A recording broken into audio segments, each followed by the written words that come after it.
For days, the killer had waited in silence. High above a Paris street, in a half-finished office, he sat motionless in a folding chair. His world was stillness, broken only by the slow beat of his heart. 45 beats per minute. Calm, focused, patient. Across the square, a grand apartment.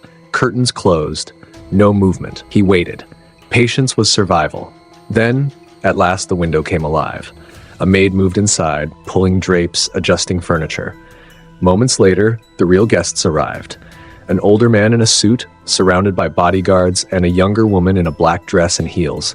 She carried herself like she belonged in that world of wealth. The killer moved with precision. On the floor before him lay the disassembled pieces of a sniper rifle. He fitted them together, hands steady from years of repetition. Click, snap, lock, a machine built for one purpose. He adjusted the scope, slid the barrel just past the curtain, and peered through the glass. The older man poured himself a drink, sat in a lounge chair, relaxed. The perfect moment.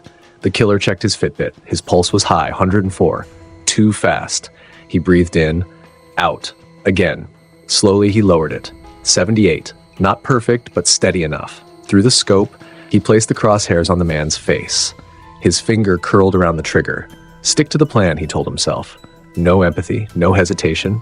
He squeezed. The rifle cracked. But in that instant, the young woman stepped across the room. She crossed the scope just as the shot fired. The bullet tore through her shoulder, throwing her backwards as glass shattered around her. Her scream cut the silence. The killer froze, watching the chaos through his scope. Curtains whipped shut. The target was gone. Failure. Fuck. His voice was barely a whisper, but the word carried all his fury. He moved instantly. No time to think. The rifle was broken down, piece by piece, stuffed into his bag. The shell casing was scooped up. A drop cloth was kicked back across the floor to hide his presence. Within minutes, he was gone. Helmet on, bag slung over his shoulders, riding a Vespa into the night.